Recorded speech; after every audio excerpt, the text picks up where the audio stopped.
pencher vers moi son oreille, et je le chanterai toute ma vie.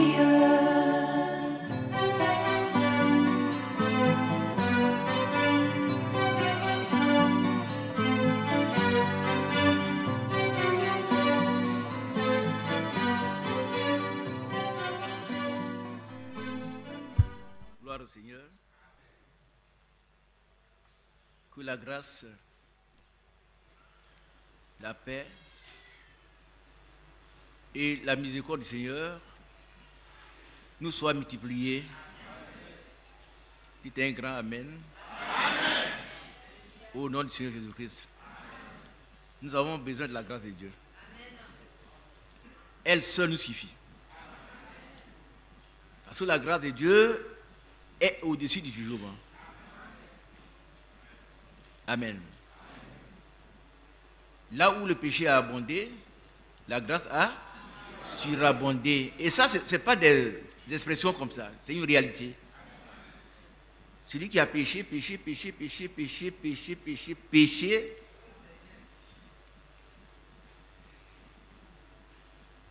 Dieu lui a infiniment pardonné.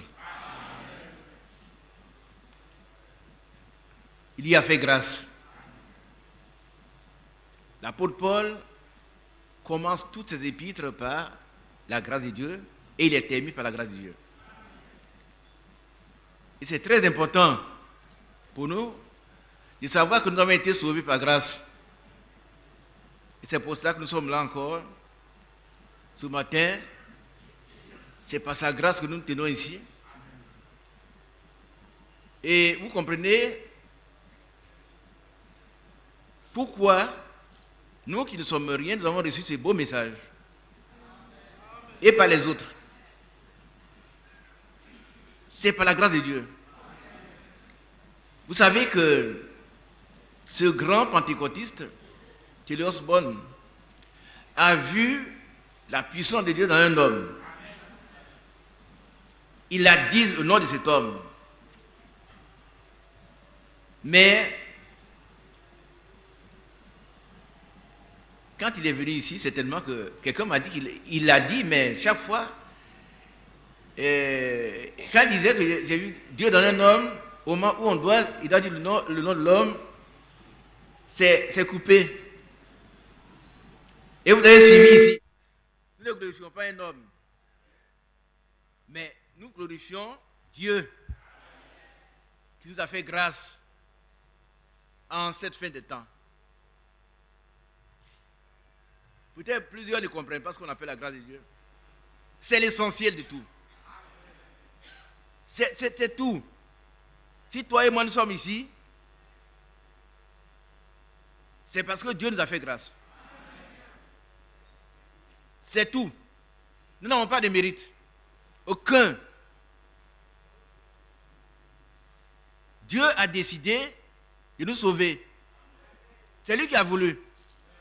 Et ça, dès avant la fondation du monde, il a élaboré un plan de salut. Il sait que Kofi, gloire à Dieu. Alors on me demande de saisir, de prendre le micro. Que le nom du Seigneur soit béni. J'ai dit que la grâce de Dieu est tout pour nous. Qui a bien compris cela? Donc ne te lamente plus. Tu ne mérites rien. Et tu ne vas jamais rien mériter. Que la grâce de Dieu. Notre mérite, c'est ça, la grâce de Dieu. Et nous sommes heureux d'avoir été graciés. Et tous nos péchés ont été jetés dans la mer de l'oubli. Ça, le Seigneur l'a dit. Il a dit à plusieurs endroits, et je ne me souviendrai plus jamais de leurs péchés. Moi, j'accepte cela et je marche. Je ne vais pas dans les profondeurs de la mer retirer les péchés que le Seigneur lui-même a jetés. Même si le diable vient vous troubler. Parce que le diable, c'est l'accusateur des frères. Vous voulez persévérer dans la foi, alors il met le doigt sur chaque péché. Il dit, toi tu as fait ça. Toi tu as fait ça. Mais il faut lui dire, arrière de moi Satan. j'ai fait ça, j'ai fait encore d'autres choses. C'est vrai. Mais c'est autant vrai que Christ un jour a pris toutes mes offenses. Et il m'a fait grâce de toutes mes offenses. Il a effacé l'acte dont les ordonnances me condamnaient. Je suis aujourd'hui libre. Qui le croit? Si vous ne le croyez pas, vous n'allez pas avancer. Vous n'allez pas avancer. L'apôtre Paul a prêché là-dessus. Le frère Branham a prêché un message puissant sur ce jour-là au Calvaire, ce que Dieu a fait pour nous. Ce jour-là au Calvaire, il a pardonné nos péchés passés, présents et futurs. Parce qu'il connaît tout d'avance. Pourquoi il nous a sauvés? C'est parce qu'il savait que nous allons croire. Et dans la prédestination, dans sa préscience, il a déjà inscrit nos noms dans le livre de vie de l'agneau. Vous n'êtes pas heureux? Moi, je suis très heureux quand je pense à cela. Il savait qu'un tel, malgré le bourbier dans lequel il se trouve, sortira de là et croira. Donc, son nom est écrit dans le livre de la vie. Ce n'est pas maintenant qu'on va chanter, écris ton nom, écris mon nom. Non, mon nom est déjà écrit. Dès avant la fondation du monde. C'est là que l'agneau de Dieu a été immolé. C'est pour cela que nous n'allons pas croire. Nous n'allons pas servir la bête, ni son image.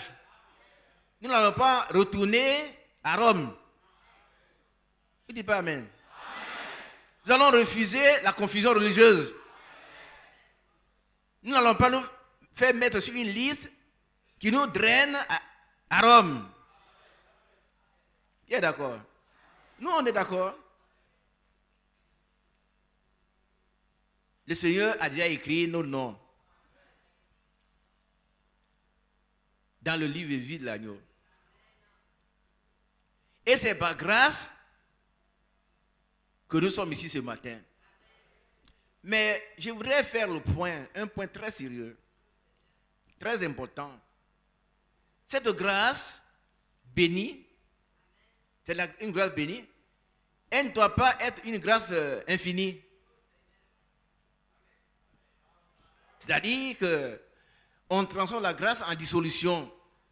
Je le répète encore, malheureusement, il y a encore des gens qui pensent que, puisqu'on a été sauvé par grâce, on peut encore pécher. Et l'apôtre Paul dit, ayant été sauvés par la grâce, pécherons-nous encore? Loin de là. Loin de là, bien-aimés. Mon souhait cette année est que Dieu continue de nous faire grâce. Grâce sur grâce. Que nous puissions marcher dans la grâce. Parce qu'elle nous enseigne à renoncer à l'impiété. Que chacun puisse être enseigné à renoncer à l'impiété. Il sache que un chrétien régénéré, né de nouveau, ne pactise plus avec le péché. Il craint le péché et il hait le péché. Il fuit devant le péché. Il n'aime plus le péché. Et s'il tombe, il se jette face contre terre. Il pleure, il se repent et Dieu le rétablit. Il n'est pas heureux. Non. Que Dieu vous bénisse. Ça, c'est un rappel. Maintenant, ce qui suit, c'est que nous avons besoin de persévérance dans cette vie de grâce. Dieu ne nous a pas sauvés par grâce pour que nous puissions nous asseoir. Maintenant, je suis sauvé, donc j'ai fait ce que je veux. Non. J'ai dit le 31 janvier, beaucoup de gens dormaient, c'est normal, hein, après décembre. Dieu vous bénisse. On n'est pas encore au 31 janvier. Je suis en avance sur le temps. J'ai dit le 31 décembre, ici, 2014, que Dieu nous a fait voir cette année, 2015, par grâce. Mais pour quelle raison? Pour que nous puissions le servir.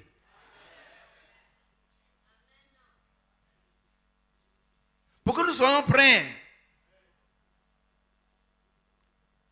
Pour que nous puissions répondre présent lorsque la trompette retentira.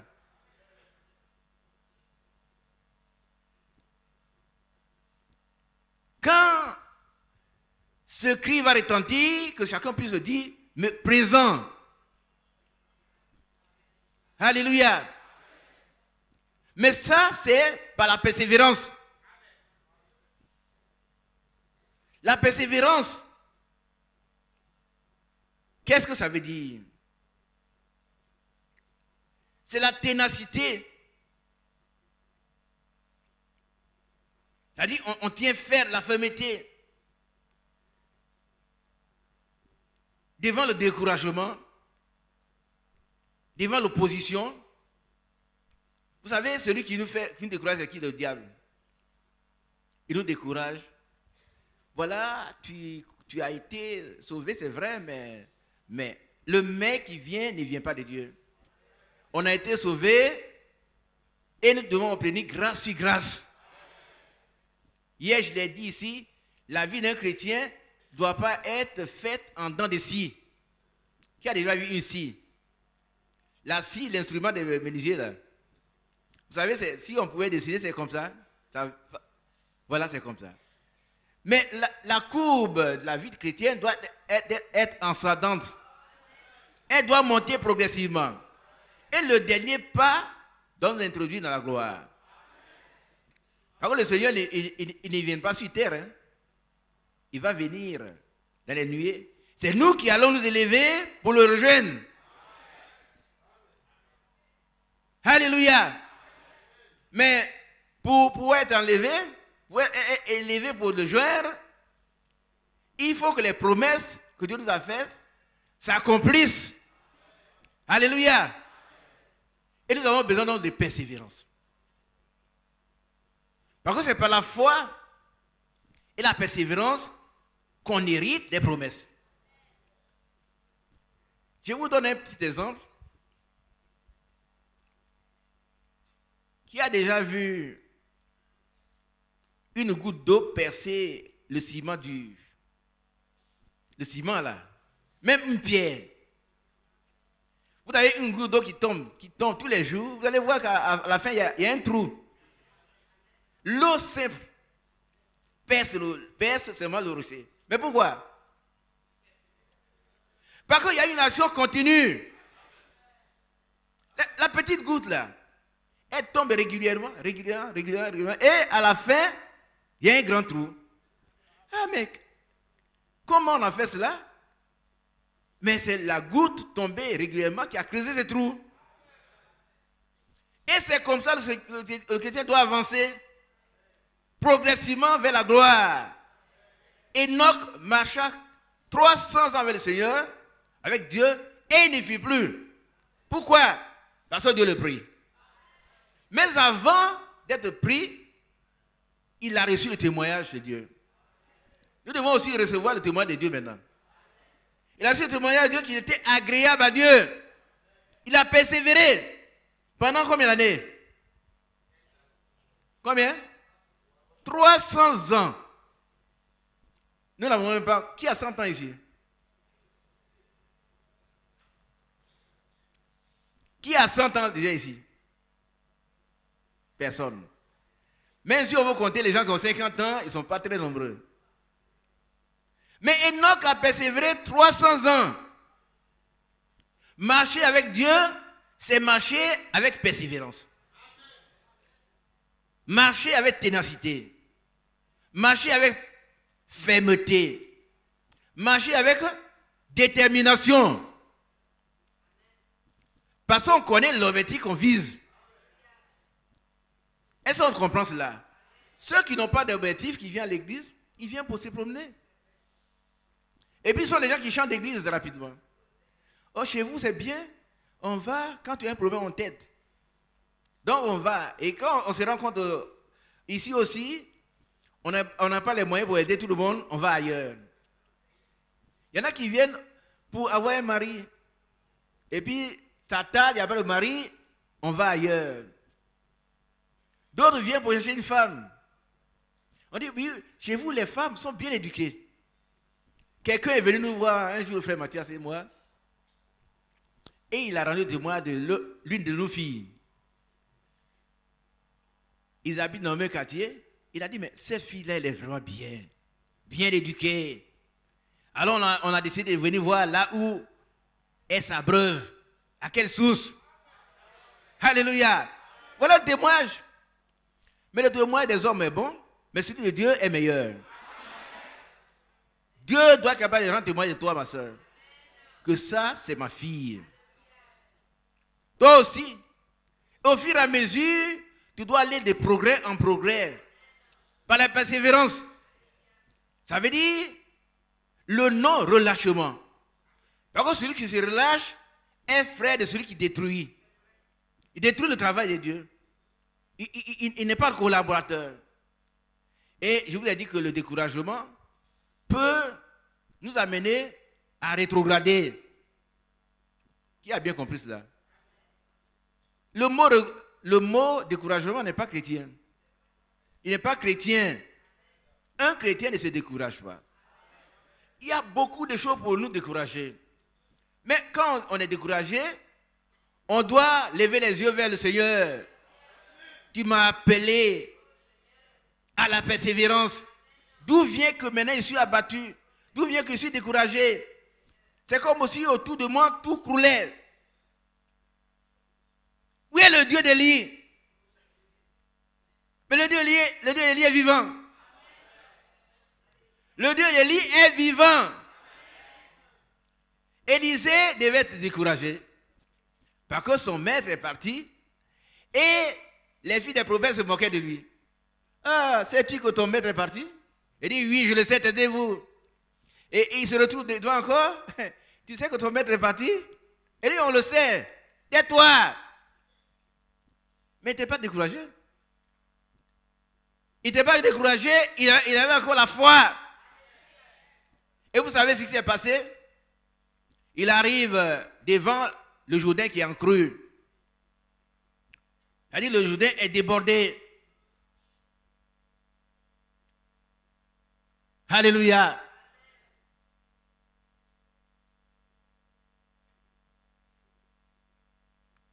Amen. Alors, cet homme arrive seul maintenant, sans son maître. Le faiseur de miracles est parti. Amen. Comme aujourd'hui, le frère Abraham est parti. Mais le message qui nous prépare est là. Et Dieu a établi un conducteur. Le serviteur fidèle et prudent.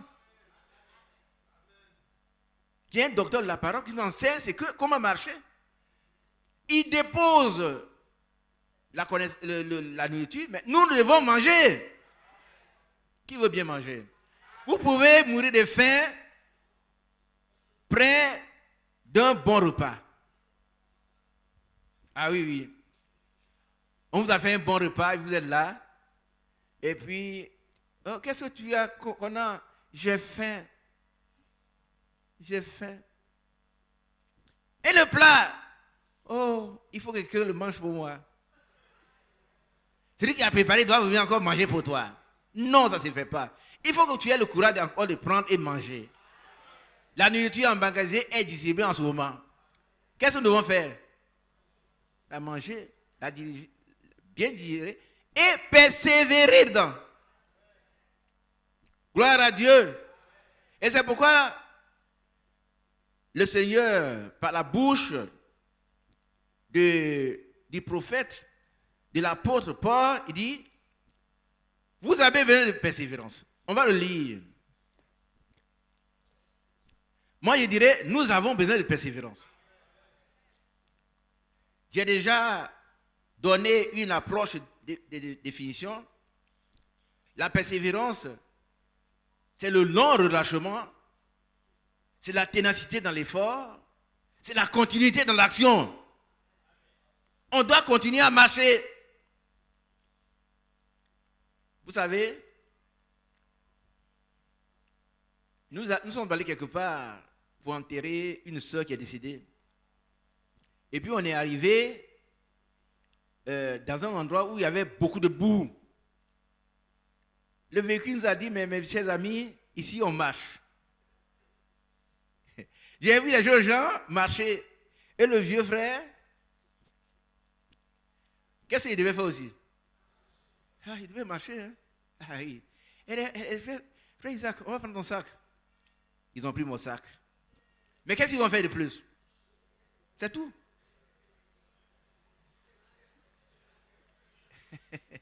C'est tout. Ça, je l'ai vécu. Je vois les gens s'en vont, ils chantent, et puis moi, je suis derrière. Il dit, mais tiens.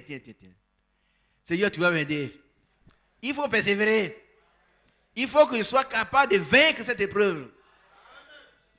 Et puis, vous savez, les chaussures prenaient beaucoup de boue. Elles deviennent lourdes. On marche comme ça. Boum. Mais il faut aller. Je les regarde, ils sont à près de 500 mètres. Je suis derrière. Il dit, mais tiens, je ne vais pas rester dans la forêt ici. Donc, j'ai marché selon mon rythme. Mais continuellement. Toi qui marches difficilement, ne t'arrête pas. Continue de marcher à ton rythme. Et quand ils sont arrivés, ils ont dit, où est le frère Isaac? Ah, on dit, le voilà là-bas. Mais on me voyait marcher. Et puis, vous allez les retrouver. Et le car est reparti. Bien aimé, quand le dernier qui marche difficilement va rentrer, alléluia, l'église sera enlevée. Mais ne t'arrête pas. Marche. Ce n'est pas une course. C'est une marche. Ça veut dire que c'est une conduite. C'est un processus. Et la parole de Dieu vient pour nous corriger, pour nous donner les indications à suivre. Dieu vous bénisse. Je souhaite que en cette année 2000, je me trompe souvent, 2015, nous puissions marcher dans la foi persévérante, une foi active, pas une foi passive. Tout à l'heure, j'ai donné l'exemple de quelqu'un qui a la nourriture à côté de lui, puis qui meurt de faim. Vous pouvez vous asseoir dans un fleuve et puis mourir de soif. Nous avons tout ce qui contribue à notre croissance spirituelle. Vous ne le croyez pas? On a été beaucoup instruits. Oh, on connaît toutes les brochures. Je connais quelqu'un qui n'est plus avec moi, nous ici. Il nous dit, il me dit souvent, il m'a dit, je ne le vois plus, mais j'ai lu plusieurs brochures de Frère Branham. Il dit, très bien, mais c'est que tu as une puissante lecture. Mais ça s'arrête là. Ça s'arrête là. Mais pour nous, ça ne doit pas s'arrêter là. Nous devons passer à la pratique.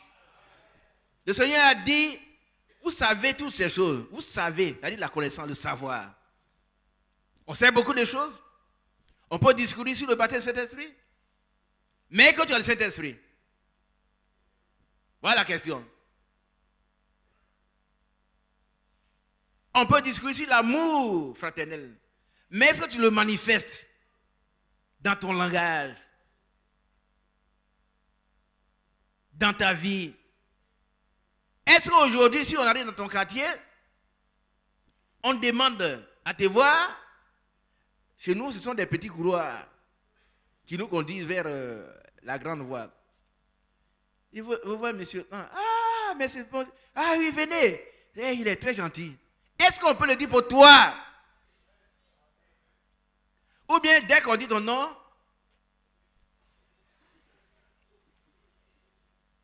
on ne sait pas qui c'est. Tu as eu des querelles avec tout le monde dans le quartier. Ton voisin, tu ne le salues pas. Il y en a qui font ça. Changer de comportement. Il faut de la persévérance également. Il y avait un voisin, quand j'arrivais dans ce quartier, un jeune homme bien placé, il a une grande fonction, une belle voiture. Moi, j'avais un petit R4. J'arrive, bonjour monsieur, ne s'occupe pas de moi. Ne me répond pas. Et puis, le matin, je viens nettoyer la voiture. Dès qu'il arrive, bonjour monsieur. À la limite, il aurait pu me cracher au visage, ce vieux-là me dérange. Est-ce qu'il y a bien ton bonjour? On se retrouve là. Bonjour monsieur. Et puis un jour, il dit, oh, bonjour. Il dit, comment allez-vous? Bon, il n'a pas répondu. Et puis un autre jour, il arrive. Il n'est pas là. Et puis je le vois venir. Il arrive, il me dit, bonjour monsieur. Alléluia. La profondeur appelle la profondeur. Et quand vous dites que oh, mon voisin ne me salue pas, quand je le salue, moi aussi je ne le salue pas. Mais tu es comme lui. Tu es comme lui. Il faudrait que ta petite goutte de foi perce le rocher. Il n'y a pas longtemps, un couple est venu s'installer à côté de nous. Oh, mais ce monsieur, il est devenu... Il vient... Nous, on est propriétaires, lui, il est locataire en face de nous. Mais ce monsieur, il nous fait des remontrances. Ils font beaucoup de bruit, on ne dit rien. Mais si mon véhicule arrive, qu'il y a un bagage, on doit entrer dans le couloir, il sort, et bien, qu'est-ce que c'est? Pourquoi les voitures viennent ici? Je suis là depuis 97. Il vient d'arriver. Et il est locataire.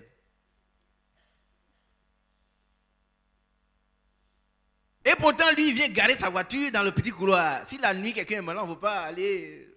On ne lui dit rien. Et puis un jour, je sors, je vois son courant, comment dire, son disjoncteur qui a pris feu.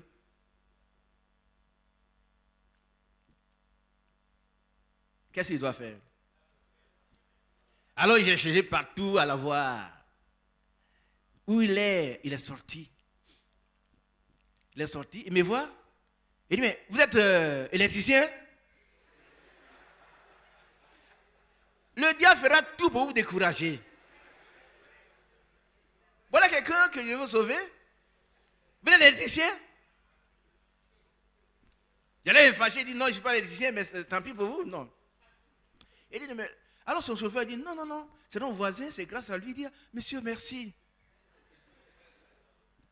Alors, il vient d'arriver, il dit, nous, on ne connaît personne, aidez-nous. On dit, tu connais personne? Moi, je suis là depuis 97, je connais la plupart des gens. Si vous allez voir quelqu'un de la CIE, un voisin, un ami, il est venu, on a appelé, on veut les dépanner. Alléluia! Amen. Mais si tu veux faire comme eux, tu es comme eux. Tu es comme eux. Et cet homme qui ne nous parlait pas, mais un jour, sa femme, après cet événement-là, sa femme revient du village, elle frappe à la porte. Oui, le monsieur. Ah, ce monsieur, il est vraiment gentil. Et il dit ça, elle dit ça à mon épouse. Elle est venue à quelqu'un. Voilà, quelqu'un, il n'y a pas de poisson, mais c'est... On lui a dit merci. Si vous persévérez dans l'amour, vous allez rendre confus le diable.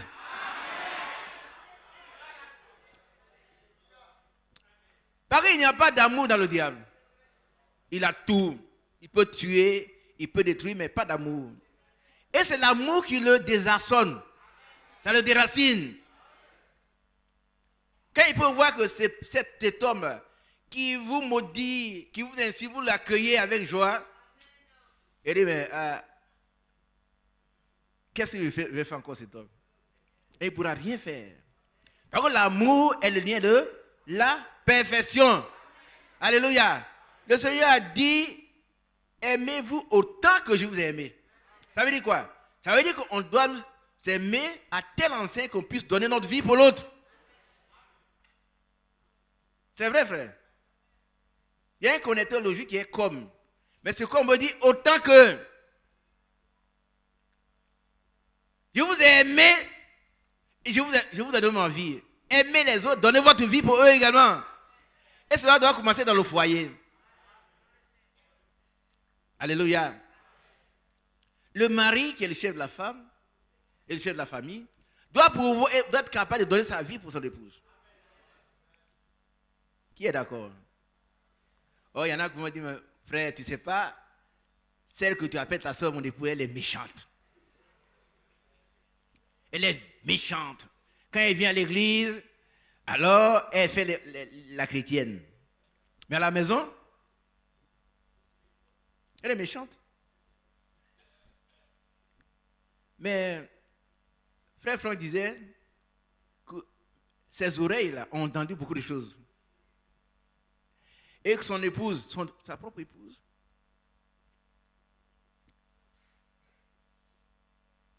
a dit qu'à l'église c'est toi, mais ici c'est moi.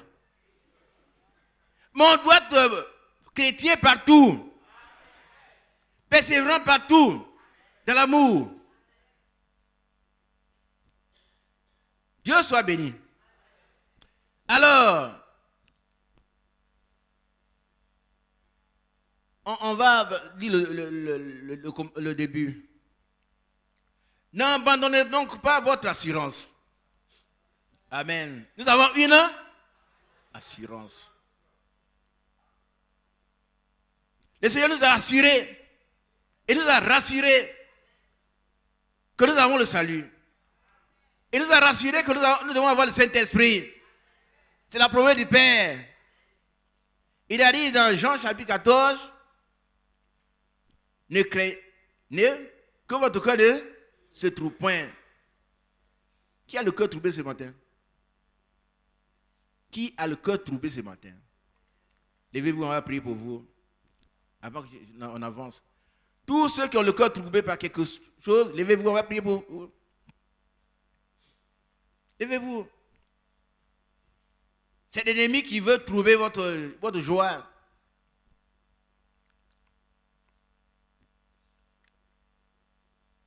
Gloire à Dieu. Dès que je suis sans rien, si dans ton sang versé pour moi et ta voix qui m'appelle à toi, agneau de Dieu, je viens. Je viens. Miséricorde insondable, Dieu peut-il tout pardonner? Ah, soudain si grand coupable, et mes péchés oubliés. Jésus, je viens à toi. Dès que je suis, je viens à toi. Jésus, je viens à toi. Dès que je suis, prends-moi. Seigneur, tu vois ces personnes debout. Oui, Seigneur. Elles sont venues à toi. Oui. Uniquement à toi. C'est vrai. Telle qu'elle. Tu connais le problème, la situation qui les trouble. Oui. Ton serviteur va prier pour ces personnes. Oh Dieu. Ôte ce trouble. Amen. Définitivement. Au nom de Jésus. Non seulement ici, mais définitivement. Amen. Pensez au problème que vous trouvez, le frère Mathieu va prier. Restons en prière, fermons les yeux. Notre Père et notre Dieu, la parole a été lue. Et avant qu'on ne continue de recevoir la suite, Nous avons besoin d'avoir un cœur tranquille. Oh Dieu, tous ceux qui ont le cœur troublé, de quelque manière que ce soit, ou pour quelque raison que ce soit, à cet instant, au nom de Jésus-Christ, que le trouble disparaisse, que la foi parfaite prenne place, qu'ils sachent qu'ils sont assurés et rassurés par Dieu, que l'inquiétude n'ait plus sa place, que le stress, le souci n'ait plus sa place, parce qu'il est écrit que toi-même prends soin de nous. Quel est le problème dont tu ne saurais prendre soin? D'où viendrait l'orage que tu ne saurais calmer? Tu as arrêté la tempête. Tu as dit à la mer, tais-toi. Et le calme s'est fait. Oh, que le calme se fasse ce matin. Dans la vie, dans le cœur, dans le foyer, dans la famille. Qui vraiment préoccupe notre frère ou notre soeur ce matin. Au nom de Jésus-Christ, donne-leur la foi pour accepter que ce que nous avons demandé étant conforme à la volonté de Dieu, tu nous as écoutés. Et si tu nous as écoutés, nous avons la certitude de ta part que nous possédons le calme, le repos, la paix pour laquelle nous nous sommes levés, ou alors pour lequel nous avons mis la main sur notre cœur, signifiant que nous avons un besoin, un problème, une préoccupation qui nous trouble. Que désormais, mes bien-aimés ne soient plus jamais troublés, maintenant et à jamais, au nom de Seigneur Jésus-Christ. Amen. Amen. Veuillez vous asseoir, que Dieu bénisse son serviteur, et que dès maintenant, la paix de Dieu, qui ne suit pas toute intelligence, garde vos cœurs en Jésus-Christ, au nom de Jésus. Amen. Car c'est dans le calme et la tranquillité que se trouve notre force. Amen. Dieu vous bénisse. Alors, n'abandonnez donc pas votre assurance, à laquelle est attachée une grande rémunération. Ça veut dire quoi? Ça veut dire un grand prix. Il y a un grand prix qui nous attend. Alléluia. Il y a une promesse. Il y a même des promesses. Il y a la promesse du Saint-Esprit qui est la promesse du Père. Que chacun doit recevoir. On dit Amen. Et chacun doit être rempli du Saint-Esprit et le manifester par l'amour parfait qui caractérise les véritables enfants de Dieu. Ça y est, être rempli du Saint-Esprit, ce n'est pas quand on se met en transe. Sinon, les combien seraient remplis du Saint-Esprit? Il tombe? Non, c'est pas ça. Hier, je vous ai fait lire l'histoire d'Élie, non? C'est Élie Dieu est venu dans le murmure d'où? Élie. Projetez ça pour nous, s'il vous plaît. On va revenir là, mais le passage où Élie, voilà. Gloire à Dieu. Hein? 1 Roi 19. Il y a eu beaucoup de manifestations, dont le tremblement de terre, un feu. Vous voyez? Écoutez ici. Quand quelqu'un voit un feu quelque part, je l'ai reçu. Vous savez que des gens m'ont rendu compte, au début du message, on cherchait tellement le Saint-Esprit, qu'un groupe de frères était dans une brousse, et puis il y a quelqu'un qui a vu les phares d'une voiture passer. Oh, je l'ai reçu! Elle dit, qu'est-ce que tu as reçu? Elle dit, la lumière. Elle dit, non, c'est un véhicule qui passe.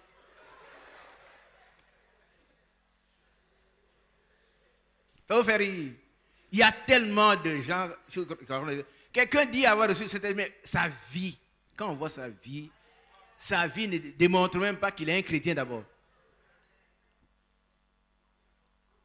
Et cet esprit, c'est l'esprit de Dieu, c'est l'esprit de Christ. C'est Christ lui-même en nous. Il ne peut pas cohabiter avec le péché. Il ne peut pas cohabiter avec la haine. Non, s'il est là, il va agir effectivement. Dieu nous a promis de cet esprit. Tout va arriver là. Donc, il y a une grande rémunération qui est attachée à notre assurance. Maintenant, voilà. Mais pour être rémunéré, nous avons besoin de persévérance. Alléluia. Tout à l'heure, je n'ai pas terminé. C'est que Dieu n'était pas dans le feu, dans le tremblement, mais il était dans un murmure doux et léger.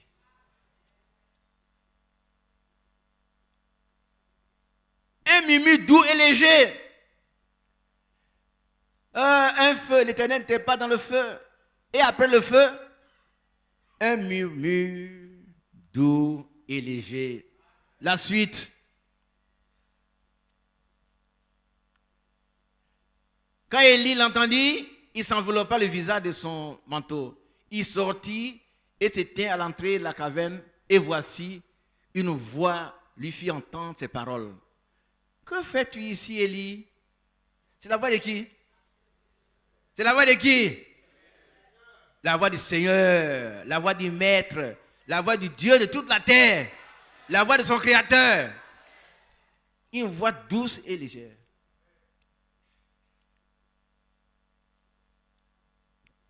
Fais la différence entre ce que tu entends. Frère, j'entends ta voix, les voix peut-être c'est Jésus, non. Il faut être sûr que c'est bien Dieu qui te parle.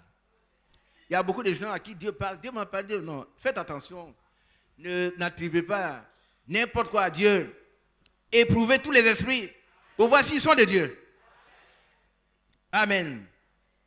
Donc Dieu était dans le murmure doux et léger. Alléluia. Nous continuons. Tu peux enlever ça, on continue. Car vous avez besoin de persévérance. Amen. Alléluia.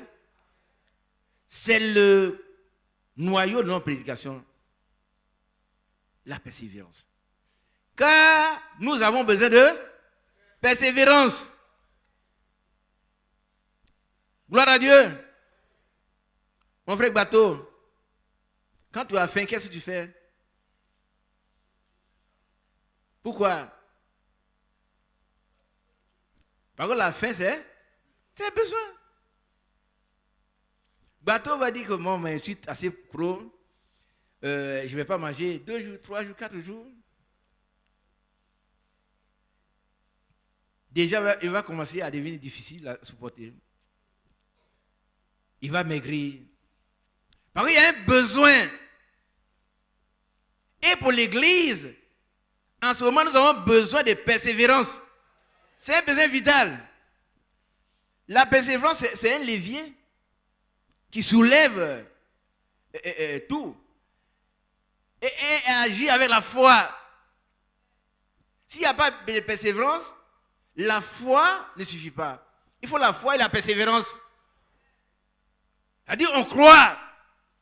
Mais si la chose tarde à venir, il faut être capable d'attendre. Dans la joie. Qui a bien compris? On n'entend pas dans les murmures. Oh, les frères ont prié pour moi, mais je ne vois rien. Je vais aller ailleurs. Tu peux aller ailleurs? Va ailleurs.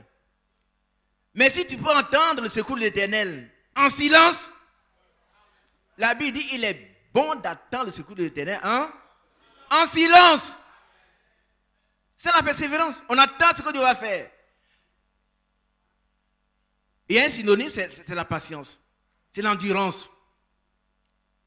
C'est la persistance. C'est-à-dire, on s'entête, je n'aime pas ces mots, mais on maintient notre effort. On veut percer le sol, on creuse. Il y a des gens qui sont venus, non, Dieu bénit. Mais vraiment, Dieu bénit. Mais il faut persévérer. Vous savez que je donne beaucoup d'anecdotes. Excusez-moi si vous n'aimez pas ça. Mais c'est pour éclairer. C'est pour dire que nous pouvons avoir ce que Dieu nous a promis. Il y a une guénon qui a dit à sa fille que la noix est très douce. L'amande, je ne sais pas si c'est cocoma, l'amandier de Caël. Non, c'est doux. Et puis la jeune guénon, elle a pris l'amande, elle a commencé à manger. Oh, craché. Ma maman m'a menti. L'amande, elle est vraiment amère. Elle a jeté. Beaucoup de gens jettent les promesses de Dieu. Ils ne peuvent pas persévérer.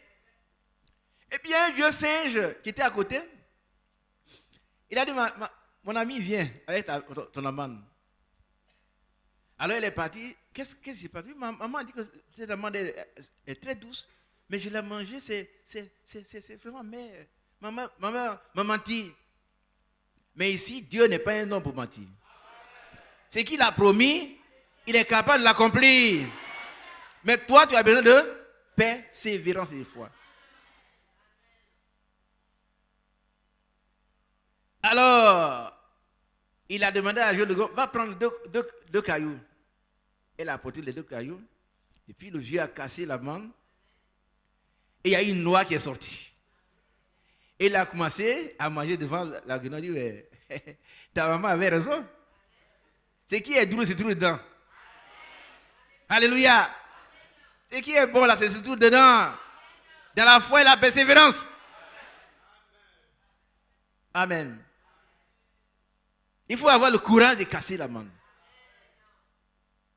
Dieu soit béni. Nous avons besoin de persévérance. Afin que, après avoir accompli la volonté de Dieu, afin que, introduit quoi? Une conséquence? Non, excusez-moi. C'est une déformation. Après avoir accompli la volonté de Dieu, vous obteniez ce qui vous est promis.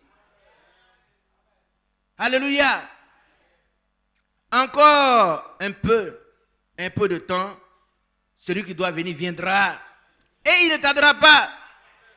Et mon juif vivra par la foi. Habakkuk dit, mon juif vivra par sa foi.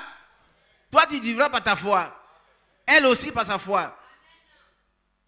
La foi qui a été donnée au sein une fois pour toutes. Elle a été distribuée à chacun. Tu dois vivre par ta foi. Elle est personnelle, hein? La foi est personnelle. Vous pouvez être 2 dans le foyer. Ton mari il est incrédule, toi tu es plein de foi. Mais tu dois pouvoir prier pour lui jusqu'à ce que Dieu se révèle à lui. Et qu'il lui fasse grâce. On ne le chasse pas. On ne médite pas de lui. On ne l'expose pas partout. On dit, mon mari il est mauvais. Non, non. Tu dois donc prier pour lui. Jusqu'à ce que Dieu le visite. Quelle soeur qui est d'accord? Priez pour vos époux. Dieu savait toutes choses. Et puis, il vous a unis. La Bible dit que dans 1 Corinthiens 5, si le non-croyant désire vivre avec toi, ne le répudie pas. C'est pas vrai? Mais c'est pas toi qui les sanctifié. Alléluia. Et les enfants qui sont nés de votre union sont aussi sanctifiés. Gloire à Dieu. Qui sait si par toi tu sauveras ton époux? Qui sait? Que Dieu soit béni. Alors, mon juif vivra par sa foi, la foi persévérante. La foi parfaite, elle est persévérante et elle s'exprime dans l'amour. Amen. Et s'il se retire, mon âme ne prend pas plaisir en lui. Dieu soit béni. Nous, Nous, c'est qui? Qui fait partie de nous? Moi. Nous ne sommes pas de ceux qui se retirent pour se perdre. Priez pour ceux qui se retirent pour se perdre. Est-ce qu'on peut le faire? On peut prier pour eux. Quand ils se retirent, c'est pour se perdre. Ah oui, oui. Quand quelqu'un se retire de la grâce de Dieu, il se perd. Nous ne sommes pas de ceux qui se retirent pour se perdre. Amen. Mais on ne doit pas s'arrêter là. Nous devons songer à eux. Dans l'amour. Mais de ceux qui ont la foi pour sauver leur âme. Et ils ont la foi, mais cette foi doit être doublée de persévérance. Alléluia. Nous prenons un exemple concret dans Hébreux chapitre 6, verset 15. Pour voir ce qui s'est passé avec quelqu'un que nous connaissons très bien. On lit à partir du verset 13. Lorsque Dieu fit la promesse à Abraham, ne pouvant jurer par un plus grand que lui, il jura par lui-même. Alléluia. Et il dit, certainement, je te bénirai et je multiplierai ta postérité. Vous comprenez ça? Mais quelle postérité va bénir? Laquelle? Hein? Quoi? Celle qui a été promise. Elle n'existait pas encore. Elle n'existait pas encore. Elle n'existait nulle part. Mais Abraham a cru. Il ne peut pas dire amen. Abraham a cru. Amen. Il a cru. Il n'a pas dit, mais tu vas bénir quoi? Il s'est tu et puis il a cru. Il dit, Seigneur, d'accord. Amen. Et c'est ainsi. Et c'est ainsi qu'Abraham, ayant persévéré. Alléluia. Quand Dieu a fait une promesse, il faut persévérer dans l'attente de l'accomplissement de ses promesses. La promesse que Dieu fait s'accomplit toujours. Si c'est Dieu qui t'a fait la promesse, maintenant si ce sont des illusions, toi-même tu penses que Dieu, non. Si Dieu t'a fait une promesse, Dieu va l'accomplir. Parce qu'il a la capacité d'accomplir, son bras a la capacité d'accomplir ce que sa bouche dit. Quand Dieu a prononcé quelque chose, Dieu va l'accomplir. Parce que Dieu est capable d'amener à l'existence ce qui n'existe pas. Pourquoi? Parce qu'il est le créateur. Il crée ce qui n'existe pas. Alléluia. Vous savez que, vous connaissez bien l'histoire du frère Branham, où il a créé 3 écureuils. Mais très souvent, on nous raconte l'histoire, mais ce n'est pas le fond. C'est parce que le frère Branham, il dit qu'il a lu Marc chapitre 11, verset 24. Où il est écrit,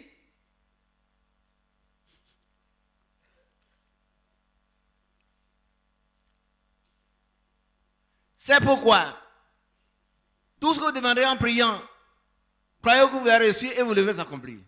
Amen. Et il s'est posé des questions. Il dit, mais l'expiation n'a pas encore eu lieu. Le Seigneur n'est pas encore mort, il n'est pas ressuscité. Comment cela va se faire?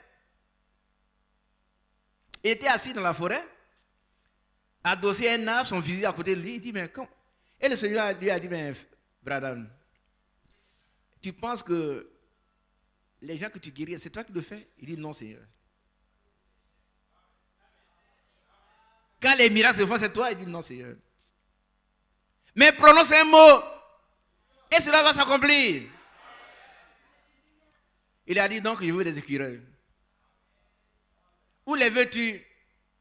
Le premier, tout droit devant moi.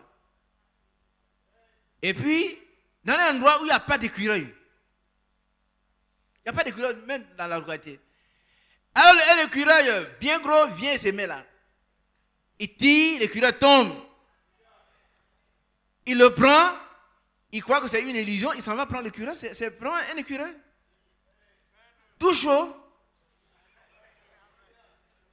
Il dit, mais c'est vrai. Où veux-tu qu'on mette le deuxième? Il dit, bon, là. Il a bien regardé, il n'y a pas d'écureuil dans tout. Il dit, c'est là. Et puis immédiatement, un écureuil sort de quelque part, il est là. Il tire, il le prend. Et il dit, il s'en va. Et Dieu lui dit, mais tu as dit 3. Tu as dit 3. Alléluia. Il dit, bon, le troisième, c'est à droite là. Et un écureuil bien gros vient s'installer là. Il tire, il le prend, il prend les 3 écureuils avec le sang. Et le frère Branham dit que je les ai mangés. Il les a mangés. Bien aimé. Si tu crois ce que Dieu dit, Dieu peut accomplir ce qu'il dit. Quelle que soit la chose. Si Dieu a parlé, Dieu a accompli ce qu'il a dit. Quelle que soit la chose. On est d'accord? Dieu a dit à Abraham, tu auras un fils. Abraham a persévéré. Ça veut dire qu'il a attendu dans la patience en louant Dieu. Pour ceux qui ont lu la prédication intitulée Le patriarche Abraham, le frère dit que la foi d'Abraham n'a jamais chancelé. Jamais. Et il disait toujours, il dit à sa femme, que tu sens quelque chose? Non chérie, il ne sent rien. Mais, gloire à Dieu, nous aurons le fils. Il espéra contre toute espérance. Là où on ne peut plus croire, parce que lui était déjà vieux, il avait près de 100 ans. Sa femme avait près de 90 ans. Mais vous savez, quand vous croyez comme ça, on se moque de vous. Abraham, et le bébé, c'est pour quand? Et puis on voit le vieux, la vieille. Ah, notre bébé, il va venir. Alléluia! Parce que Dieu l'a dit, Dieu va l'accomplir. Mais nous avons besoin de persévérance. Dieu nous forme par l'épreuve. L'épreuve de la foi produit la patience, qui veut dire la persévérance. L'endurance de la patience, c'est la persévérance.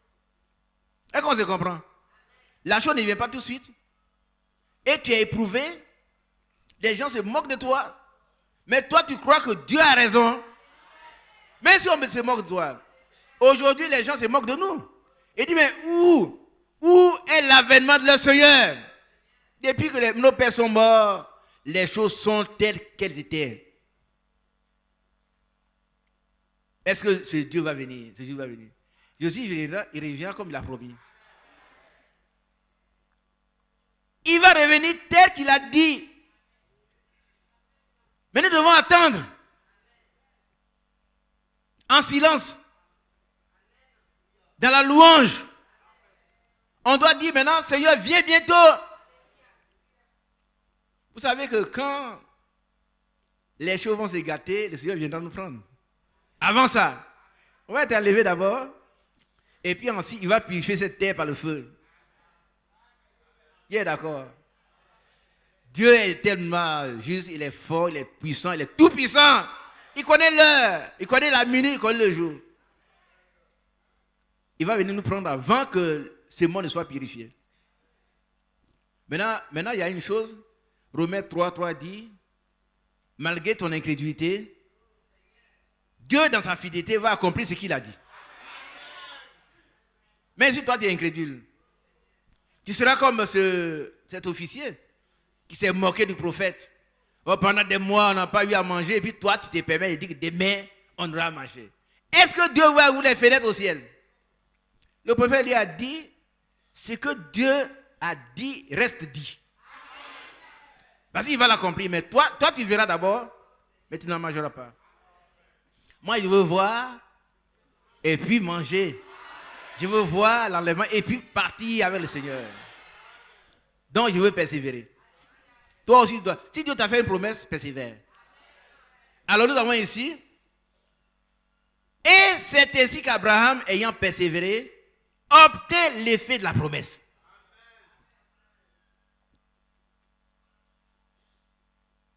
Merci Seigneur. Merveilleux Seigneur, que ton nom soit béni. Abraham a persévéré. La conséquence est qu'il a obtenu quoi? L'effet de la promesse.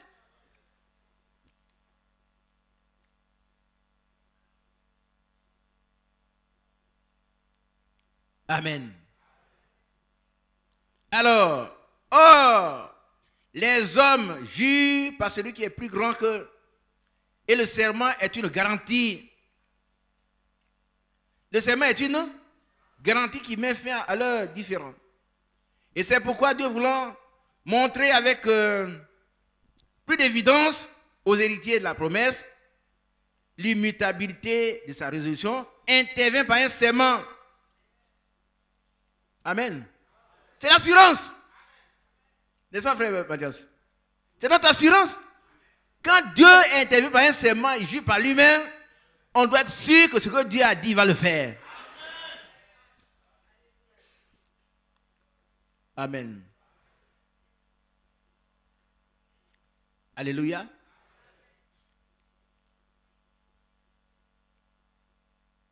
Dieu a dit qu'il n'aura pas de Syrie dans sa maison. C'est pas vrai? Mais cela va s'accomplir aussi. Moi, je crois à cela. Mais nous devons persévérer. La persévérance, c'est la ténacité devant le découragement. Ou bien l'opposition. Le diable s'oppose. Il bloque la chose. Mais si on persévère, Dieu ôte le blocage. Amen. On persiste.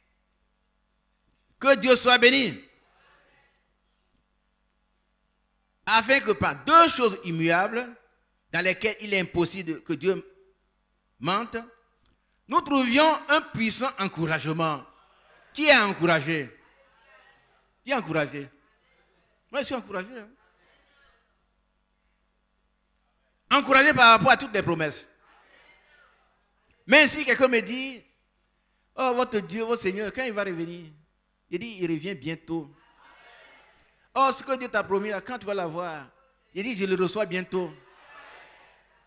Mais quand Dieu va te guérir, je lui dis, je suis déjà guéri. Je suis déjà guéri. Mais si il sent encore la douleur, alléluia. Qui est déjà guéri? Mais si tu sens la douleur, tu es déjà guéri.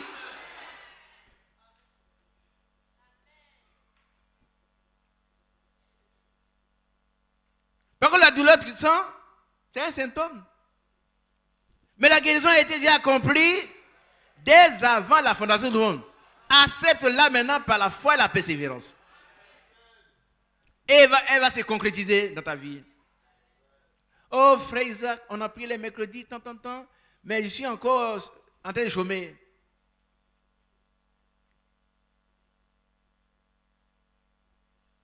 Le Seigneur a dit que chacun doit travailler ses mains. Ses propres mains. Et manger son propre pain. Il a dit dans Deutéronome 28, verset 12. Donc, qui a... Non. Reviens à ce que tu as tout à l'heure. S'il te plaît, ramène l'ancien passage tout à l'heure. Donc, voilà. Je sais que beaucoup d'entre nous attendent encore.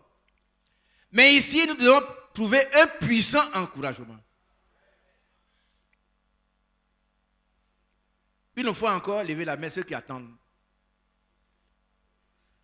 Moi aussi. Mais sachant que nous sommes encouragés par le Saint-Esprit, qui a encouragé notre Père Abraham, il doit nous encourager aussi. Mais on doit avoir la foi. Il y a des sœurs qui disent, nous, frère, papa,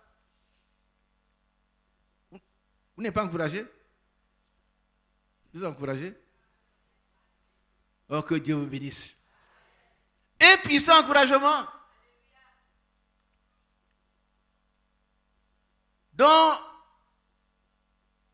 le seul refuge a été de saisir l'espérance qui nous était proposée. Que notre Seigneur soit béni. Cette espérance, nous la posséderons. Nous la posséderons. Nous la possédons. Qui la possède? Nous la possédons, il faut le croire. Il faut le croire. Maintenant, si tu ne crois pas, tu vas avoir quelqu'un à côté de toi. Lui, vous étiez dans la même position le dimanche 11 janvier 2015 à 12h05. Mais le dimanche prochain, il est béni. Il va venir ici dans témoignage. Et toi, tu restes là avec des problèmes? Pourquoi tu ne crois pas? Crois et tu verras. Si tu crois, tu verras la gloire de Dieu. Mais croire doit être suivi de persévérer. Parce que Dieu est Dieu. Il peut te donner la chose aujourd'hui, demain, dans 2 ans, 3 ans, 4 ans, 25 ans. Mais tu ne dois pas perdre courage. Parce que le diable verra tout pour te décourager. Il va te dire des choses à te donner. Toi, tu crois à ça là. Il faut aller voir un guérisseur dans le quartier. Lui, il gère les coris, c'est terminé. Hein? Le lendemain, tu as des jumeaux. Mais je préfère ne pas voir les jumeaux d'un guérisseur.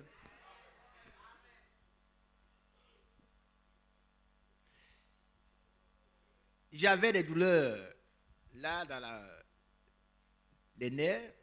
Et puis on m'a dit qu'il y a un monsieur, il guérit.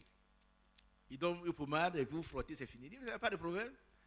Et puis je vais le voir. Il dit, mais bon, je vous donne la pommade, il n'y a pas de problème. Il dit, d'accord, une pommade, c'est comme à la pharmacie. Il dit, oui, d'accord. Mais, alors vous partez avec la potion dans un petit canari, mais ça n'entre pas dans la maison. Il dit, mon cher, on ne se sépare. Alléluia! Si Dieu veut me guérir, il me guérira. Ne vendez pas votre droit de naissance pour une guérison. Qui a bien compris cela? Si on doit vous guérir par des feuilles, mais si on doit faire des incantations. Et quelquefois on dit on fait le travail de Dieu. Il n'y a pas de travail de Dieu. Le travail de Dieu c'est ici. Et le travail de Dieu, et puis il est habillé en blanc avec des coques, on l'a égorgé. Il faut sortir de la vie vide. Tu vas pour renverser des démons. Le diable, il ne règle pas les problèmes. Hein? C'est un grand politicien. Il les contourne. Il les déplace. Tu es allé, tu vas voir, quand tu as bu la potion, ton épaule te fait plus mal. Mais tu vas voir plus tard, ton pied, tu vas commencer à avoir mal au pied. Et tu ne sauras pas pourquoi. Dieu soit béni. Nous devons posséder. Voilà. Nous la possédons comme une ancre sûre de l'âme. Une ancre de l'âme sûre et solide. Elle pénètre au-delà du voile. Que Dieu vous bénisse. Donc Abraham a persévéré. Et il a obtenu l'effet de la promesse. Par contre, celui qui a fait la promesse lui a donné une assurance. Alléluia. Nous prenons un autre passage et puis j'ai dit qu'on va continuer doucement, doucement. Hein. Vous êtes d'accord, non? Pour vous donner de l'appétit. Priez pour moi pour que ça soit possible. C'est un sujet très important On ne peut pas le balayer d'un coup de main comme ça. Non.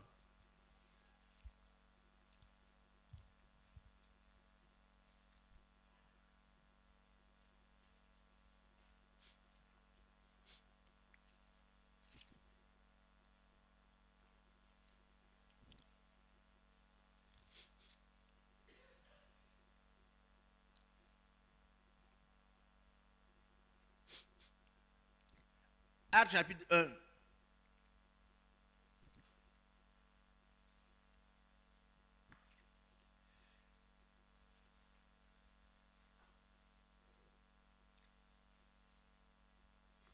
Verset 8.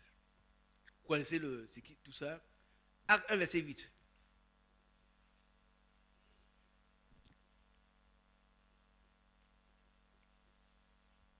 Ça y est? Mais vous recevrez une puissance. Qui est d'accord? Voilà la puissance. Vous savez, on ne peut pas adorer Dieu sans la puissance de Dieu. Vous ne pouvez pas. Vous ne pouvez pas.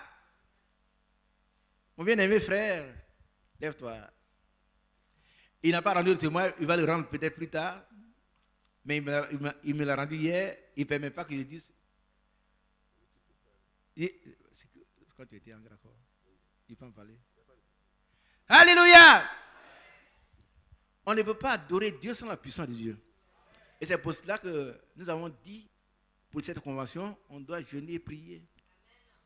Frère Mathias, il a rendu le témoin hier. Et puis un autre serviteur de Dieu, Enoch a rendu le témoin hier. Alors, je lui laisse, il rend son témoignage. Quand la puissance de Dieu, ne vous aventurez pas à aller n'importe où. Quand vous savez que le Saint-Esprit n'est pas en vous, restez à la maison. Il ne faut pas imiter. Quand frère Mathias est allé, il a prêché les gens. Moi aussi, je m'avais. Bon. Tu peux aller si vraiment Dieu t'envoie. Tu ne peux pas aller si Dieu ne t'a pas envoyé. Et si Dieu t'envoie, il est avec toi. Amen. Et Moïse a dit, si j'ai trouvé grâce à des yeux, marche avec nous. Si tu ne marches pas, nous ne bougeons pas. On ne peut pas aller quelque part comme ça et puis on a bien mangé, puis on se lève, on s'en va. Non. Alors le témoin rapidement. Toi, mais de ta propre bouche. Voilà. Donc en fait, c'était après la convention, je devais aller pour le mariage de notre frère Marc d'Ingracon. Je suis arrivé, effectivement, je devais apporter la prédication. Et vous savez que le village a eu une histoire avec l'église depuis le commencement. C'était très difficile, des attaques.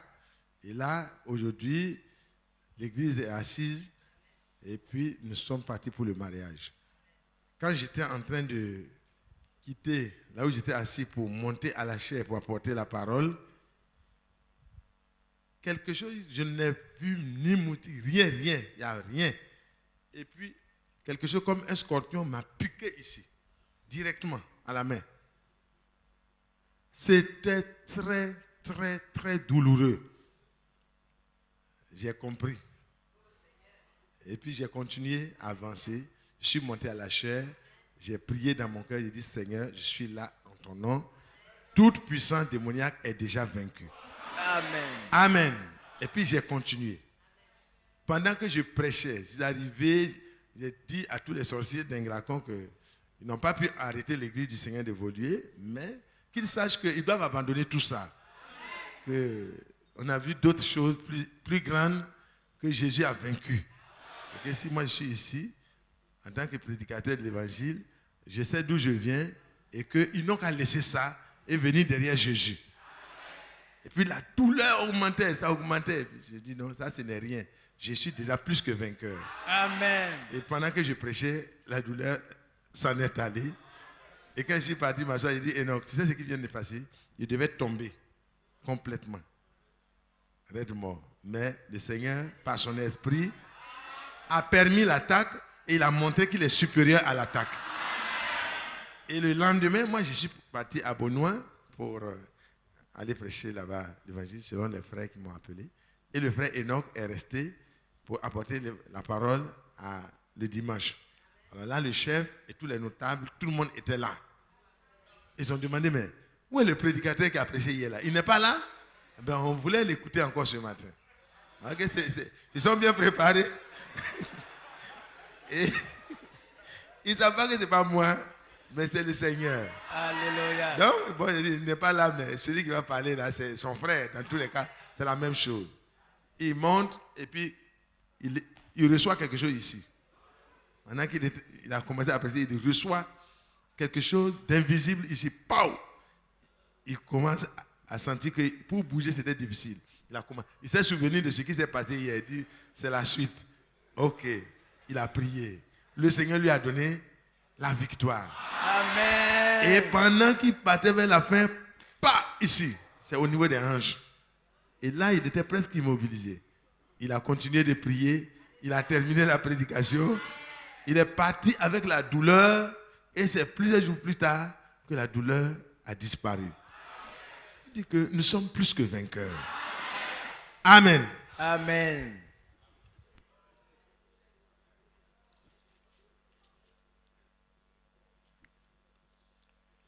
Allez partout, publier la victoire.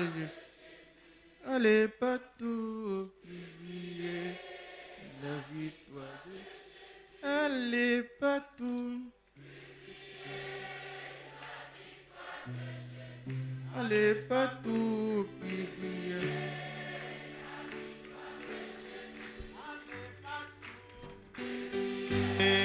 La victoire.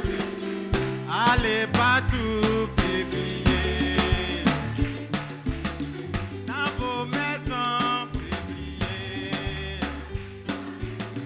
Dans vos bureaux, publier.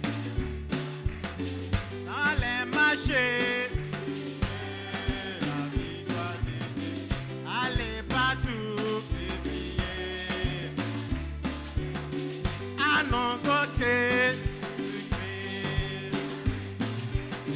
Annonce que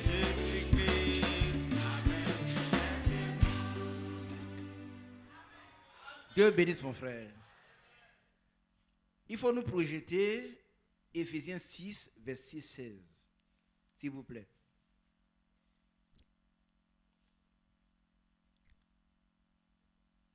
Oui, Éphésiens 6, verset 16.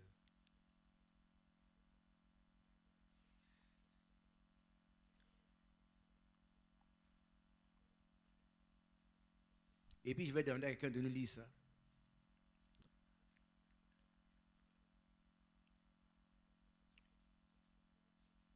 Frère Bateau, tu peux nous lire ça?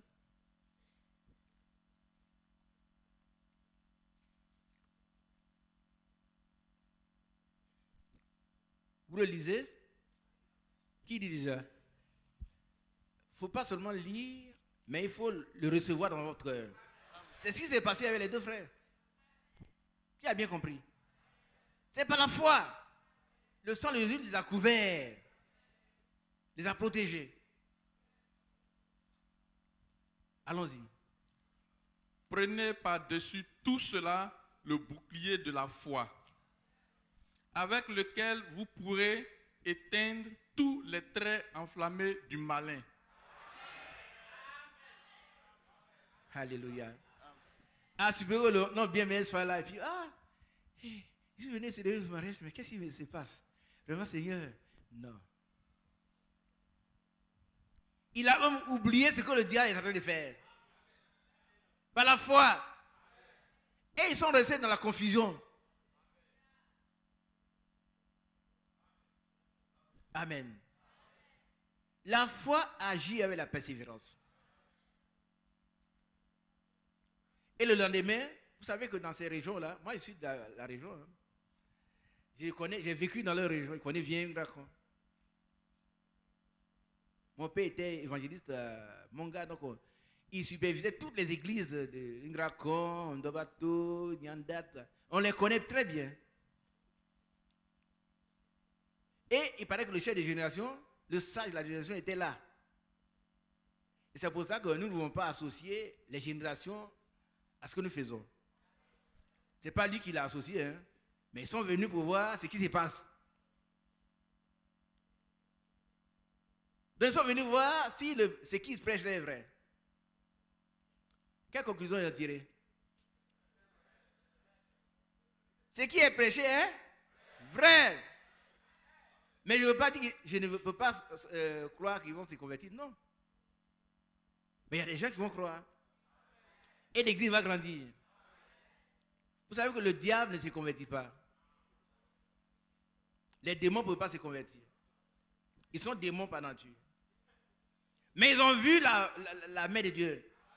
Eux, mais quand ils sont partis, ils ont vu, ah, ce jeune homme-là, il est fort, hein? Ils ont pensé à autre chose. Mais ils ne savent pas que c'est la puissance de Dieu en action. Que Dieu nous bénisse. Il faudrait que nous prenions par-dessus tout cela le bouclier de la foi. Ça nous protège. Notre corps et puis notre cœur surtout. Par lequel vous pourrez éteindre tous les traits enflammés du diable. Dieu soit béni. On va lire nos passages et puis à 30 ou 35 ou 40 on arrête. On ne va pas aller très loin. On continue avec notre acte. Acte chapitre 1.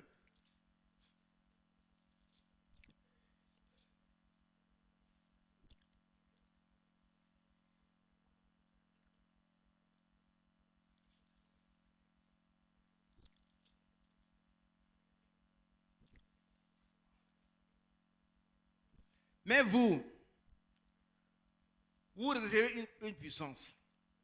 Le Saint-Esprit survenant sur vous.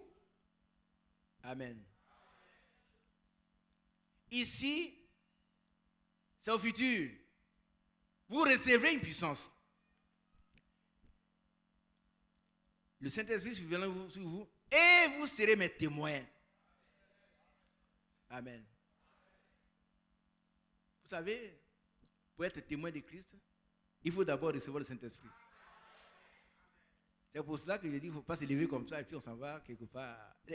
Quand on apprend que vous arrivez, les gens se préparent. Ah oui, on dit, on va voir. Si vous allez vous revenir, dites gloire à Dieu. Mais si vous n'avez rien senti, c'est que Dieu a agi. Ah oui, Dieu a bloqué tout. Mais s'il est arrivé un homme bien-aimé et à frère Enoch, c'est pour apporter plus d'assurance. N'est-ce pas, frère? Effectivement, le Seigneur, il est là. Amen. Que son nom soit béni. Alors, et vous serez mes témoins à Jérusalem, dans toute la Judée, dans la Samarie et jusqu'aux extrémités de la terre. Gloire à Dieu. Alors, qu'est-ce qu'ils ont fait? Non? Ils ont prié bagarre, dit, allons à la maison, chacun chez soi. C'est ce qu'ils ont fait. Chacun, Pierre, Paul, donc Pierre, Paul n'était pas dedans, Matthias, allons, attendons. Si vous sentez quelque chose, venez, informez-moi. Et puis ils se sont dispersés. Et qu'est-ce qu'ils ont fait? Non. Il est écrit que c'est quand les frères demeurent ensemble que Dieu fait descendre la bénédiction et la vie pour l'éternité. Amen. Ils sont ensemble, ils sont partis. Et voilà. Après, on va aller. Alors, le verset 12. Alors, ils retournaient à Jérusalem, de la montagne appelée des Oliviers, qui est près de Jérusalem, à la distance d'un chemin de sabbat. Quand ils furent arrivés, ils montaient dans la chambre haute. Gloire à Dieu. Où ils se tenaient d'ordinaire.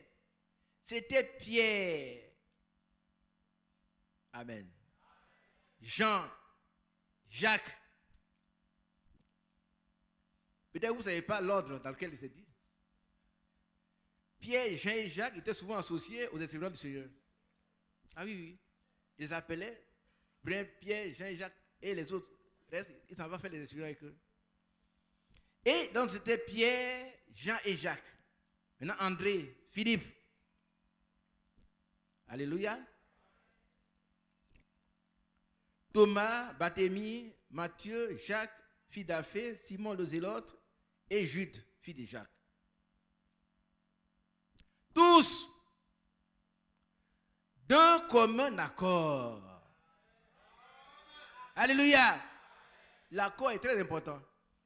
Ils étaient d'accord. Persévérer dans la prière.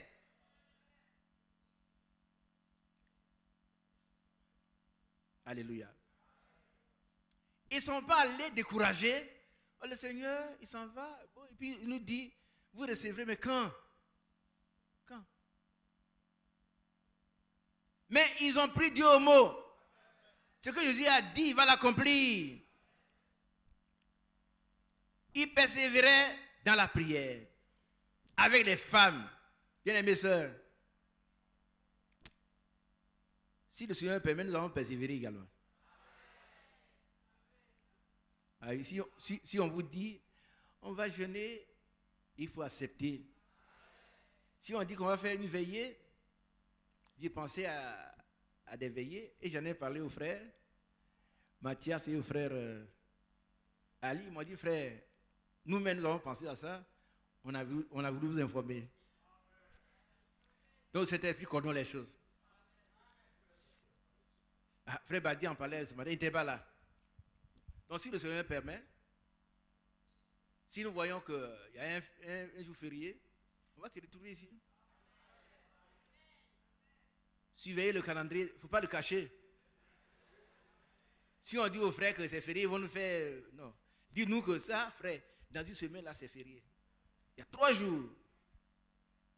On va passer le temps ici, si Dieu le permet. Dans la prière. Et on peut même jeûner avant. Décider 15 jours, ou 2 jours, ou 3 jours. Et on vient ici, louer le Seigneur. Lui demander que les portes s'ouvrent. Et que la promesse du Père soit accordée à tous.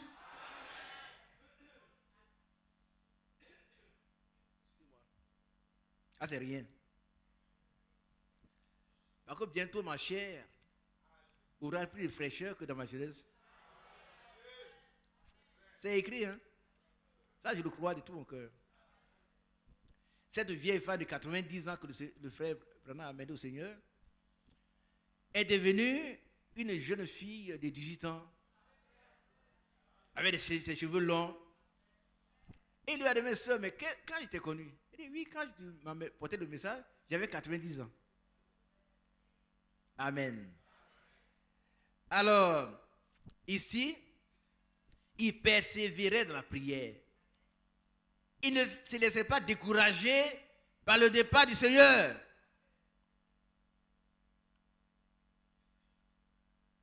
Il était continuant en prière. Maintenant, on va citer avec les femmes, bien-aimées sœurs. Vous allez persévérer. Vous l'avez fait, mais on va le faire si le Seigneur permet. Vous savez qu'en 79, je crois, où l'année m'échappe, on a constaté que quand on fait les conventions, nos sœurs travaillent trop. Elles sont toujours à la cuisine et puis elles ne peuvent pas suivre. On a dit cette année-là, les sœurs vont se reposer. Dites Amen. Elles se sont reposées, mais on a vu des sœurs se mettre en groupe et prier. Oui. Donc la persévérance est demandée à tous. Nous devons faire comme Marie. On a beaucoup fait comme Marthe. Mais il va arriver un moment où on va faire comme Marie. Nous asseoir au pied du maître, écouter sa parole. Ici, avec les femmes et Marie, mère de Jésus. Il n'est pas écrit mère de Dieu. Mère de Jésus. Avec les frères de Jésus. Donc Jésus avait des frères. Or, ailleurs on enseigne que Jésus n'a pas été frère, puisque Marie est restée vierge. C'est une aberration. L'ange lui a dit que tu ne connaîtras pas ta femme jusqu'à ce que le Fils de Dieu soit né. Et après, il a pris sa femme avec lui. Et il y a des frères ici qui sont nés. Il y a des sœurs également. Et on cite leur nom. Je n'ai pas le temps de vous les donner. Donc, vous savez, ils n'ont pas dit, mais nous, on est les frères de Jésus. Donc, nous, on ne peut pas les persévérer. C'est notre frère. C'est lui qui a promis. Donc, nous, on reste à la maison, ils vont nous envoyer là. Non. C'est comme ça que les gens raisonnent. Tous ont commun accord persévérer dans la prière avec les femmes et Marie, mère de Jésus. Et avec les frères de Jésus. Alléluia. Et qu'est-ce qui s'est passé? Amen. Nous allons voir que leur persévérance a été bénie. Alléluia. Ils ont reçu la promesse du Père. Nous devons persévérer nous aussi. Pour que ceux qui n'ont pas encore été baptisés le soient. Parce qu'il est temps. Il est temps. Ce n'est pas optionnel, ce n'est pas facultatif. Pas dire non, moi je suis d'accord, je me sens bien. Non. Tu ne peux te sentir bien que lorsque tu seras baptisé. Amen. Que Dieu soit béni. Et nous devons donc persévérer. Que Dieu baptise chacun. Il nous remplit tous de son Esprit Saint. Alléluia. Le dernier verset que je vais dire, c'est dans... et puis on termine, j'ai dit, je vais respecter avec la grâce de Dieu. Mais on va reprendre ça la prochaine fois si Dieu le permet. À partir de Acte 2, on va lire à partir du verset 38 jusqu'au verset 42. Et on va s'arrêter là. Parce que je reprends le verset 38, parce que c'est très important pour moi. Mais le verset 37. Après avoir entendu ce discours, il eut le cœur vivement touché. Et il dit à Pierre et aux autres apôtres, hommes frères, que ferons-nous? Il faudrait que chacun de nous se pose cette question. Que ferons-nous? Pierre leur dit, repentez-vous. Alléluia. J'ai fini, donc ne dormez pas. Heureusement, par la grâce de Dieu, personne n'a dormi, presque personne. Il y en a qui ont les yeux un peu alourdis, mais ils se ressaisissent. Ils ont posé une question et Pierre leur donne la réponse. Hommes frères, que ferons-nous? Nous avons tué Jésus. Nous avons commis un grand crime. Mais c'est fini. Nous sommes perdus. Qu'est-ce que nous devons faire? Il leur dit, repentez-vous. Bien aimé, là on a beaucoup de problèmes. C'est pourquoi j'insiste là-dessus. Très souvent, les bénédictions, les promesses n'arrivent pas parce qu'on ne s'est pas repenti. Et il faut commencer par le commencement. Des gens ont été mouillés. Dès qu'ils sont venus, on a prêché le baptême au nom de Jésus. Paf, ils sont tombés dans l'eau. Et puis ils retournent chez eux comme ils étaient venus. Je suis bien placé pour le dire. À Kanganazé, on baptisait les gens dans le désir. Et puis il y avait un oncle qui était allé avec nous pour voir ce qui s'est passé. Il s'est jeté dans l'eau, on l'a baptisé. Il ne sait même pas ce que c'était. Mais plus tard, je suis allé dans son village, j'ai vu qu'il n'avait rien compris. Ah oui, il n'avait rien compris.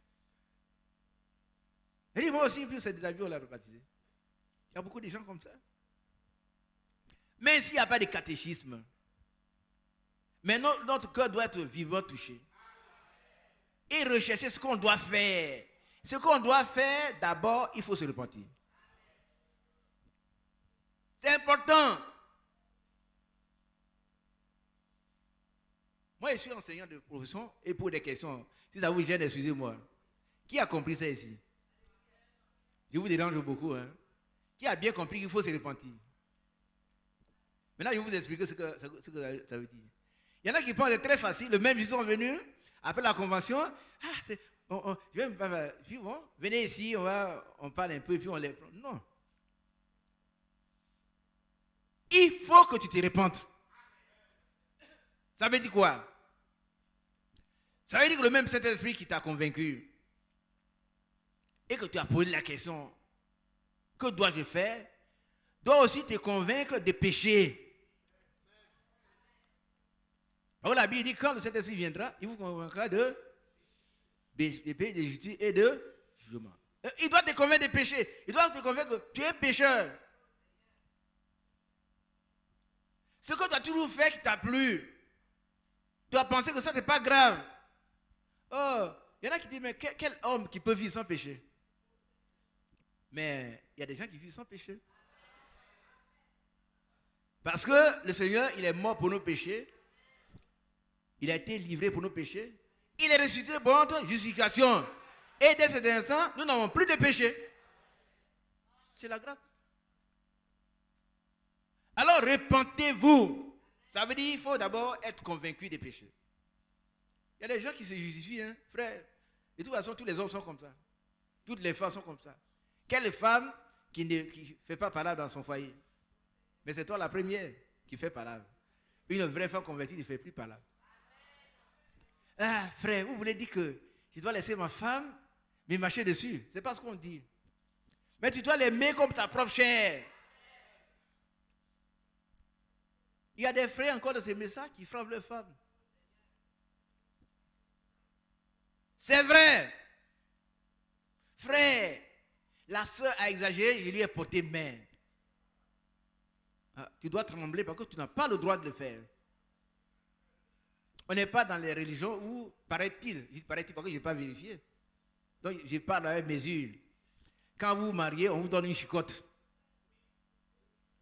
On m'a dit ça, moi je n'ai pas vu. Pour aller chicoter. Mais la femme, c'est une aide semblable à l'homme. Elle n'est pas faite pour être chicotée. Elle est faite pour être instruite, pour être aimée, pour être chérie. Amen. Donc l'amour fraternel dont on parle commence par le foyer. Ta femme là, c'est ta soeur. Quand tu es couché dans la chambre, là, tu es malade, avant que ta soeur, même père, même vienne là, qui s'occupe de toi? Si tu es une vraie épouse, c'est elle. Ah oui. Ah, c'est elle d'abord et puis elle va informer tes parents après. Donc ce n'est pas celle-là que tu vas battre. Il y a des gens qui battent leur femme. Aujourd'hui encore, frère, non, celle-là, comme elle sait qu'on est chrétien maintenant, on fera plus. Donc, si j'ai été obligé de lui porter main. Tu n'as pas été obligé. C'est lui qui t'a obligé, c'est le diable. Tu dois te repentir. Est-ce qu'on a bien compris? Ah oui, oui, oui. Tu n'as pas le droit de porter main. Je lui ai porté, mais quelle main que tu dois porter? Ta main. Il a porté main. Cesse de porter main à la soeur. Tu dois l'aimer et la chérir. Parce que c'est ta propre chair. Et personne n'a jamais haï sa propre chair. Dans 5 minutes, j'ai dit 40, 45, je m'arrête là. Il y a un monsieur qui s'appelait Méchant chez nous.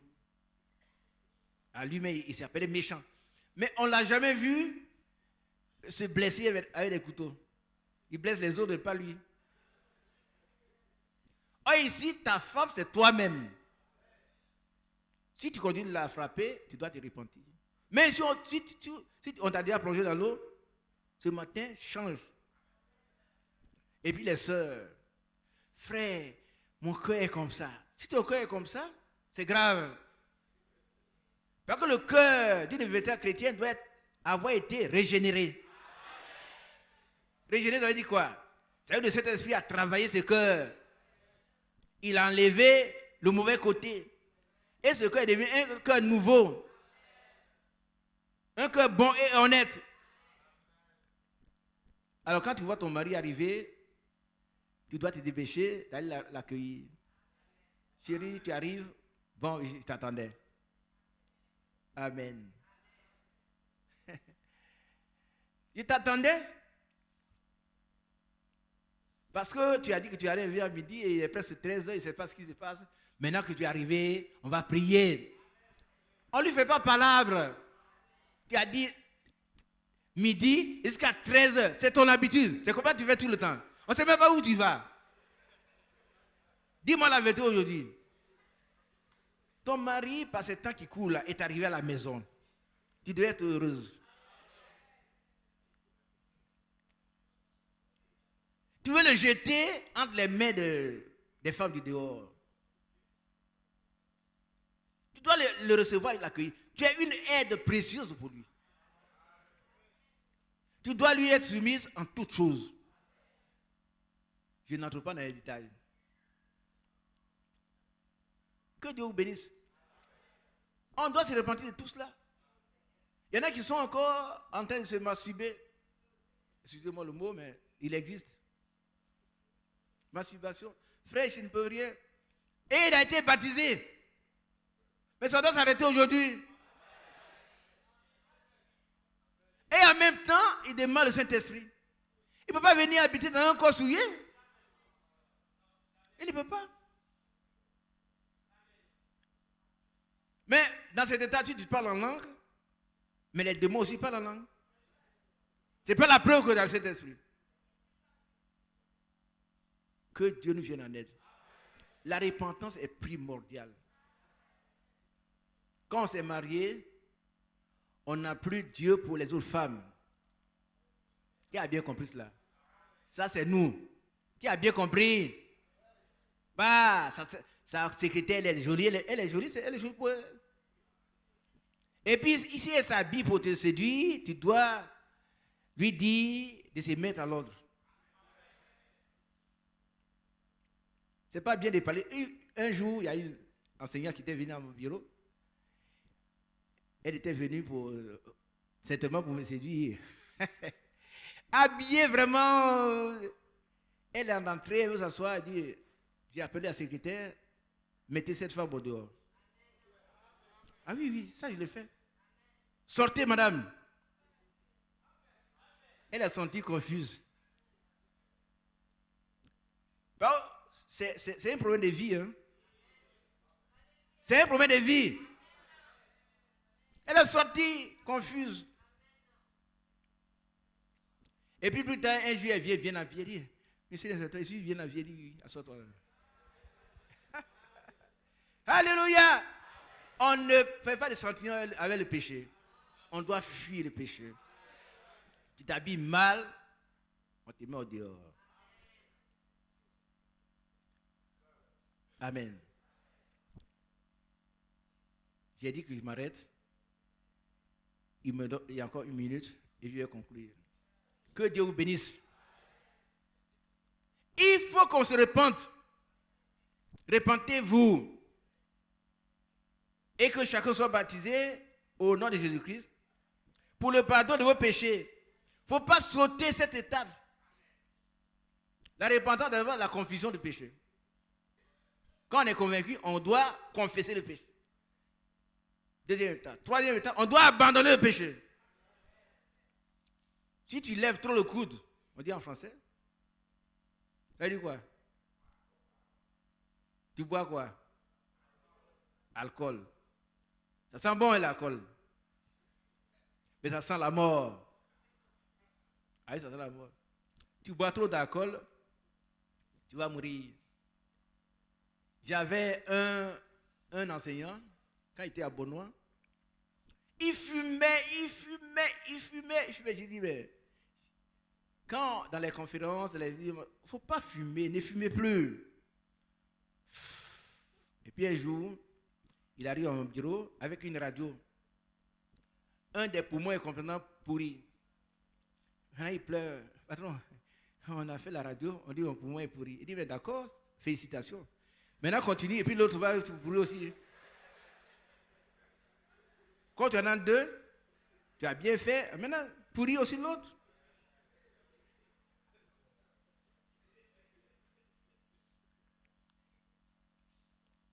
Il y a des gens qui sont chrétiens, mais c'est qui leur fait du mal, alors qu'ils continuent dedans.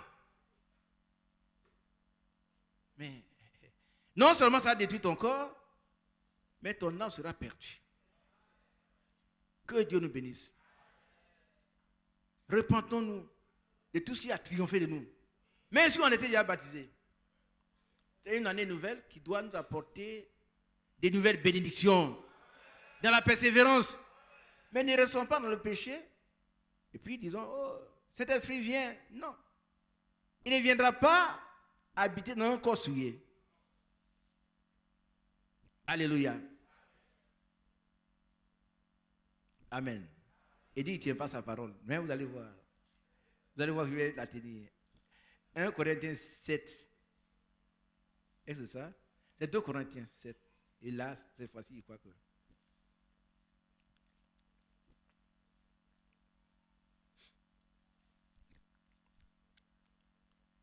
Verset 1. Ayons donc de telles promesses. Alléluia. Bien-aimés, purifions-nous de toute souillure de la chair et de l'esprit. Qui a bien compris? On a des promesses. Être baptisé Saint-Esprit. Le Seigneur vient bientôt. On a des promesses. Alors, purifions-nous de toute souillure de la chair. Toute souillure. Il y a des gens qui aiment fumer. Si on fume, il faut cesser. Si on continue de boire, il faut cesser. Ce sont les souillures de la chair. Et puis il y en a qui regardent des mauvais films. Ah oui, les mauvais films, ils regardent ça. Ils lisent des mauvais journaux. Aujourd'hui, dans nos quartiers, la pornographie, ça c'est... C'est-à-dire qu'on est devenu comme Lot. Notre âme est tourmentée. Vous allez à, qu'on appelle ça, une cabine téléphonique, et les gens qui sont assis là, vous ne pouvez pas les regarder. Une année, j'étais à la télévision, quand frère Franck devait venir, mais l'animatrice qui était assise à côté de moi, je ne pouvais pas la regarder. Je ne pouvais pas baisser mes yeux. Et quand je suis arrivé, mes enfants ont dit, papa, tu as souffert aujourd'hui? Elle dit, pourquoi? On a vu ta l'animatrice, vraiment, tu as souffert. Ne soyez pas heureux de regarder ces choses-là. Condamnons-les. Purifions-nous de tout souillure de la chair et de l'esprit, en achevant notre sanctification, en achevant notre sanctification dans la crainte de Dieu. Que le Seigneur vous bénisse et qui permette qu'on puisse poursuivre. Il y a un verset que vous devez lire, c'est Hébreux 6, 11 ou 12, c'est pas. Lisez-le, la prochaine fois, on va revenir là-dessus. Que Dieu bénisse chacun de nous. Au nom de Jésus-Christ. Il laisse la place au frère Mathias.